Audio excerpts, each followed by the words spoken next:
Hi guys, welcome back to the channel. అందరూ ఎలా ఉన్నారు? సో ఒక ఫ్రెష్ వ్లాగ్కి వెల్కమ్. ఫ్రెష్ డే స్టార్ట్ అయింది.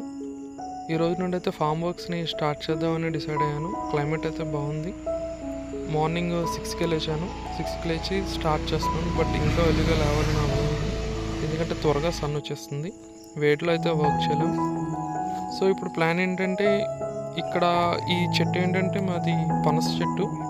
ఈ పనస చెట్టు అనేది ఈ పొలంకి బార్డర్గా పెట్టుకున్నాం. అండ్ అదర్ ఎండ్ వేరే వైపు ఏమో మా గేట్ పిల్లర్ ఉంది. సో ఆ పిల్లర్కి పనసకి మధ్యన ఆ పొలం ఉందన్నమాట. సో దీనికి ఒక స్ట్రైట్ లైన్ మార్కింగ్ ఇచ్చి గట్టు ఎత్తుకోవాలని ప్లాన్ చేసుకున్నాను. సో ఆ పనే చేస్తున్నాను. ఇక్కడ తాడు కొట్టుకున్నాను. అండ్ మళ్ళీ నా గేట్ పిల్లర్కి నేను తాడు కొట్టుకుంటాను. ఇప్పుడు చూస్తున్నారు కదా, దున్నడం అనేది కొంచెం క్రాస్గా దున్నడం జరిగింది. ఎందుకంటే సరైన గట్టు అనేది లేదు. ఒకవేళ గట్టు అనేది ఉంటే మాత్రం కంపల్సరీ ట్రాక్టర్ వాళ్ళు కూడా ఆ గట్టునే ఫాలో అవుతారు. ఇక్కడ గట్టు లేదు, అంతా సమాంతరంగా ఉండడంతో వాళ్ళు కూడా ఇష్టం వచ్చినట్టు దుక్కేశారు. ఇష్టం వచ్చినట్టు అంటే అలా కాదు, టర్నింగ్ పాయింట్లో కొంచెం కర్వేచర్ వచ్చేసింది ఇటు సైడ్. సో దాన్ని కొంచెం బాగు చేద్దాం అని చెప్పి నేను ఫస్ట్ స్ట్రైట్ లైన్ వేసుకుందాం అని చెప్పి అక్కడ తాడు కట్టుకున్నాను. అది రిఫరెన్స్ అనమాట నాకు. సో ప్రతి చోట ఇలానే జరుగుతుంది. తాడులు కడతారు, దాన్ని బట్టి మనకి స్ట్రైట్ లైన్ అనేది వస్తుంది. ఆ లైన్ బట్టి మనం ఫాలో అయిపోతాం. చూసారా కర్వ్ ఎంత ముందుకు వచ్చేసిందో. సో అదంతా వేస్ట్ అనమాట. అదంతా ఇప్పుడు నేను ఈక్వల్ చేసేసి ఒక లైన్ స్ట్రైట్గా గట్టు ఎత్తుకుంటాను. సో ఇది నా గేట్ పిల్లర్ ఎండ్. ఇటువైపు తాడు కట్టాను. తాడైతే మధ్య మధ్యన చాలా చోట్ల ఇరిగిపోయింది. బట్ కొంచెం స్టేబుల్గా అనిపించి ఇంకా ఓకే అనుకున్నాను. కట్టేశాను రాయి కదా ఇటుకి.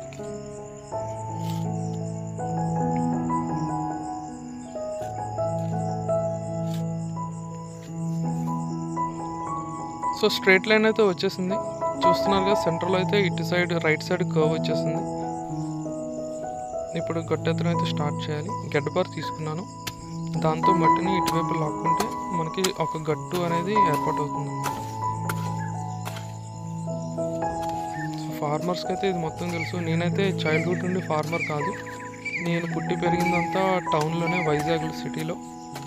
ఇది మా ఫాదర్ వాళ్ళ విలేజ్ అనమాట. ఇక్కడికి మేము రీసెంట్గా ఒక 4 years బ్యాక్ షిఫ్ట్ అయ్యాం. అప్పటి నుండి నాకు కొంచెం పొలం పనులు అలవాటు అయ్యాయి.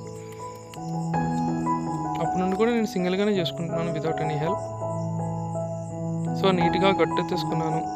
స్ట్రైట్ లైన్గా వచ్చింది. నేనైతే చాలా సాటిస్ఫై అయ్యాను. ఇప్పుడు ఏంటంటే గట్టు ఎత్తాను కదా, ఇప్పుడు నేను అటు సైడ్ కూడా చేసుకోవాలి. సో దట్ నాకు ఒక కాలువ కావాలన్నమాట వాటర్ ఫ్లోకి. ఇది మెయిన్ లైన్ అవుతుంది.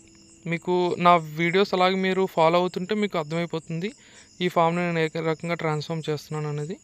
సో ఫస్ట్ ఒక కాలువ తవ్వుకున్నాను. ఇది మెయిన్ కాలువ. ఇక్కడ నుండి వాటర్ రన్ చేస్తాను. ఇక్కడ నుండి వేరే సైడ్కి డైవర్ట్ చేస్తూ ఉంటాను అనమాట, మిడిల్లో. మీకు అర్థమవుతుంది కదా, నా ఫ్యూచర్ బ్లాగ్స్ అలాగా ఫాలో అవ్వండి. అండ్ ఎండ్ అయితే వచ్చేసింది. కొంచెం వేడిగా ఉంది, బట్ స్టిల్ ఇంకా 7:30 అలా అవుతుంది.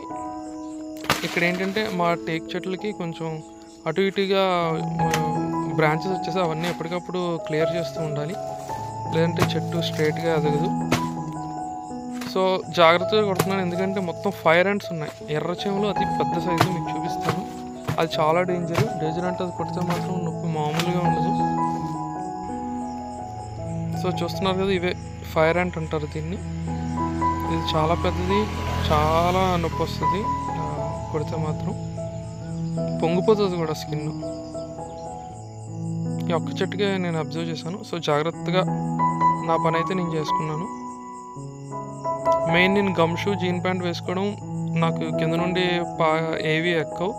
సో నేను కింద వరి అవ్వనక్కర్లేదు. ఎంతైనా నేను నా ఆర్మ్స్ అండ్ చేతులు అండ్ బొర్రనే చూసుకోవాలి.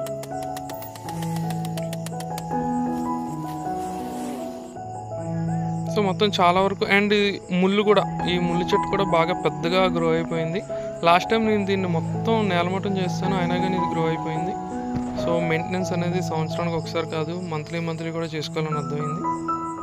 ఇది నాకు దెబ్బ ఎప్పుడు తగిలిందో, ఎలా తగిలిందో తెలీదు. నొప్పి అయితే రావట్లేదు కానీ, బట్ బ్లడ్ అయితే కొంచెం వచ్చింది. నొప్పి అసలు తెలియలేదు. అసలు ఎక్కడ గుచ్చుకుందో కూడా నాకు అర్థం కాలేదు. సో మెల్లగా అలా క్లియర్ చేస్తున్నాను. ఎండ అయితే అలా రేజ్ అవుతుంది. ఆల్మోస్ట్ 8కి ఆ టైంకి నేను ఫినిష్ చేస్తాను. అండ్ స్నానం చేశాక అమ్మ టిఫిన్ పెట్టారు, ఉప్మా విత్ చట్నీ. అండ్ మళ్ళీ 11 స్నాక్ కూడా ఇచ్చారు, సపోటా. ఇది మా ఫామ్లో పండిన సపోటానే, ఫ్రెష్ అండ్ ఆర్గానిక్. చాలా చాలా స్వీట్గా ఉంటాయి, చాలా టేస్ట్గా ఉంటాయి. బయట ఎక్కడ ఈ టేస్ట్ అయితే దొరకదు. అండ్ నా టేబుల్ మీద కూర్చున్నాను, కొత్త ప్రాజెక్ట్ స్టార్ట్ చేశాను. ఈ కొత్త ప్రాజెక్ట్ గురించి అయితే మీకు కొంచెం ఒక 2-3 డేస్లో మీకు అండర్స్టాండ్ అవుతుంది ఏంటనేది. అండ్ ఈవినింగ్ మళ్ళీ పొలం పని చేయడానికి బయటకు వచ్చాను. మార్నింగ్ తవ్వాను కదా, దానికి పర్పెండిక్యులర్గా ఇప్పుడు బట్టీలు ఎత్తుకోవాలన్నమాట. మీకు చూపిస్తాను. సో చూసారు కదా, పనస చెట్టుకి గేట్కి వేసాను, బట్టి తవ్వాను కాలువ. అండ్ ఇప్పుడు ఇక్కడ దానికి పర్పెండిక్యులర్ డైరెక్షన్లో వేస్తున్నాను. అండ్ అరటికి నీరు పెడుతుంటే ఇటు లీక్ అయిపోతుంది వాటర్. సో అలాగా లీక్ అవ్వకుండా వర్క్ చేశాను. ఈలోగా వర్షం చిన్నగా స్టార్ట్ అయింది, అలా పెద్దగా అయింది. ఈలోగా మా డాడీ తుప్పులకి కొంచెం మంట పెడితే ఒక స్లో మోషన్ తీశాను. వ్లాగ్ని అయితే ఎండ్ చేయడానికి ఈ సీన్ చాలా బాగుంటుంది అనిపించింది. సో గైస్, ఇక్కడితో నా వ్లాగ్ని ఎండ్ చేస్తున్నాను. అండ్ రేపటి వ్లాగ్లో మళ్ళీ కలుద్దాం. మీకు నా వ్లాగ్స్ నచ్చితే కనుక లైక్ చేయండి, కామెంట్ చేయండి అండ్ సబ్స్క్రైబ్ చేయడం మర్చిపోద్దు. So thank you guys, bye bye.